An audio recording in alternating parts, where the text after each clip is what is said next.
Pantone. This is a game about colors, about imagination, and about having a ton of fun.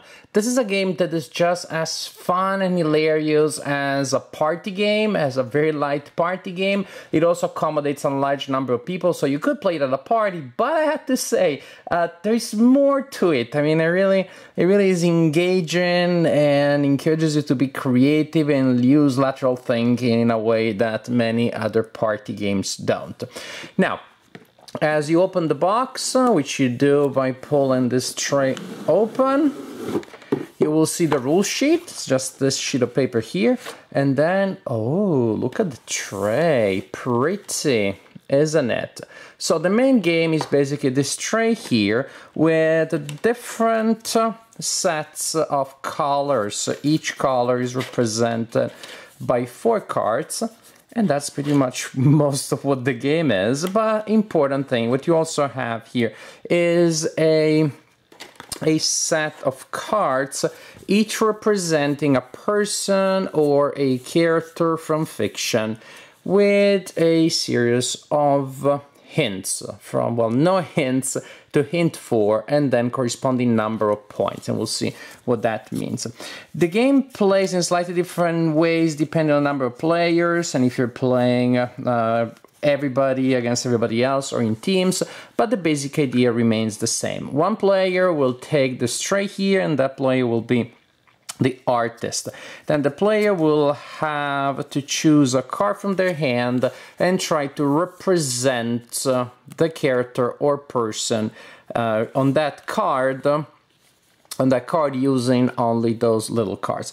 At the beginning of the game, you give 4 cards to each player. The players will choose one and discard it face down, so you get a little bit of leverage if there is somebody they really don't know or you don't know how to represent. And then, and then the game starts. When you are the artist, you select one of your cards, and again, you use these things here to try to represent the thing. Well, the thing in this case also happens to be the thing, whatever is the subject of your card. With the thing, I think I'm gonna use a lot of orange. I'm gonna put things kind of like horizontal to indicate that it's pretty big. Here are his pants, and presto, that is my representation of the thing character from Fantastic Four.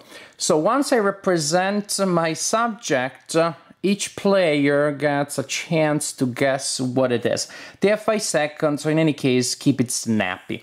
Because really it's a matter of intuition. If you don't see it right away, well, staring at the thing for 20 minutes may not help. So everybody gets a chance. Suppose nobody gets it, then I give them 1 clue. The first clue is always where that character, where that something comes from. From comics originally, from movies originally, from books, from television. It can be a real person, then it says persons. However, the one for Santa also says person, so I'm not entirely sure that that is about real people. But then also Michael Jackson is a person, so I don't know. Well, we know this is for comics. Everybody tries to guess. Suppose they don't guess it, then I give them a second hint, and we continue like this until possibly no one guesses it at all, which is very rare. When somebody guesses it, then the artist and the player that guessed it score the number of points equal to the number of hints that were necessary for the guess. I put it here, and before I give any hint during the first round around, somebody says, is the thing. Then I, as an artist, score 5 points, and that player scores 5 points. Suppose somebody guesses it at the clubber level, hint 2, then both the artist and that player score 3 points.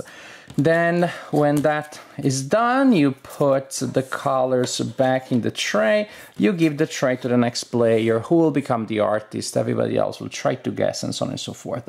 Now, you may remember I told you I had 3 cards, because the game is played in 3 phases. Phase 1, like I just showed you, you can use as many cards and as many colors as possible. In the second phase, when you are trying to communicate the subject of the second card, or the card you selected as second, you will only use one card, one swatch card of each color. So that thing that I did, that thing I did for the thing with multiple orange ones, I couldn't do it. With only one card per color, my thing all of a sudden starts looking more like this, or maybe I can figure something out, but it's only one card per color, no repeats. As for the third card on the third phase, the artist can only use 3 swatch cards total, no matter what they want to do. So actually at the beginning, when you select the card to discard, and then when you select the order in which you're going to do the cards, you may want to pay attention already to that, on which one will require more cards, which one you think you can pull off with only 3 cards or without any repeats. So you continue like this until you go through 3 phases. Everybody was the artist for 3 phases, and at the point you score points, player with the highest total is the winner. Again, you can play it in teams. You can play with 20 people. Then there is an artist, and then the 2 teams are going to come together, and each team has a guess for each hint level. I thought you could even play cooperatively with 2 players. That is, I try to communicate it, we see how many hints it takes you, and then we repeat, we alternate, and we see at the end how many points we scored, and then we try to beat our score. In general, however, this is Pantone. Create these characters, give hints if need be, try to guess and see who scores the most points. Pantone is light, simple, intuitive, and just a truckload of pure fun. We just had so much fun. There are just so many things going on. It's fun when you're trying to create your characters, and of course as things become harder and harder, you will surprise yourself with the stuff that you're able to come up to create your characters. As you create a character, as you use the space, as you use some cards maybe to create a little bit of environment, landscape against which your character will make sense. There are just so many creative things that you will surprise yourself being able to come up with, and that already is fun. Of course, when you're trying to guess, that's part of the puzzle, but it's even fun listening to other people guessing, and you're like, how did you see that thing that you just said and this thing? And there's a fun conversation, like, oh, I guess maybe it wasn't as crazy as it looked like. Other times there is the astounding moment, super complicated, no hints, boom, somebody just guesses it, and there's that moment like, whoa, shared admiration. It is a game that just has these very interesting interactions between players and between you and your own brain. It really activates certain areas of the brain that, I don't know, guessing games, you know, where you draw something, where you, I don't know, charades type of games, I usually don't like them, but here, maybe it's because the components are so pretty, maybe it is because somehow, because it uses a lot of elements from pop culture and culture, books, films, stuff that I like, it resonates with me.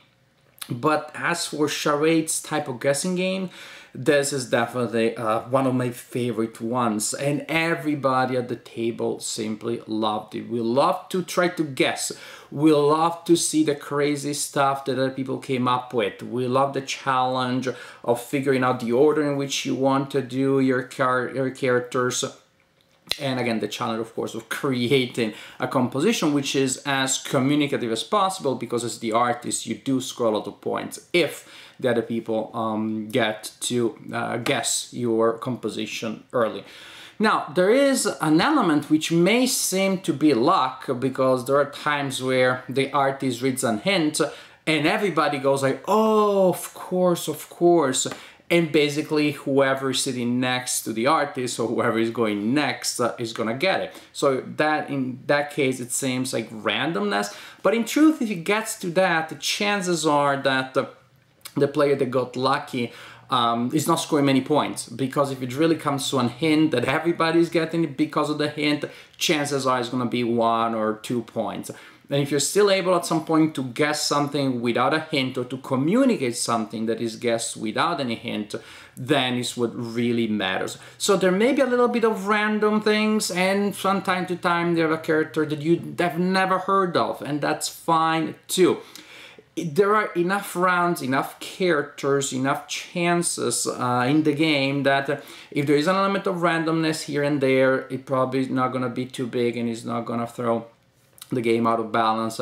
If there's a character you don't know now, next turn there's a character that somebody else doesn't know. So it seems to me that these elements that are arbitrary more or less hit anybody and everybody equally or almost equally and do not have a big impact. And if at the end it turned out, after I've had an hour of pure fun, laughing, solving interesting puzzles, having crazy conversations about how is that possible, what did you mean with that, I had that fun, and at the end it turned out that the game as a design is not that great, I'd be fine too. But I actually believe that also as a design it works. So Pantone, highly recommended as what to anybody and everybody really.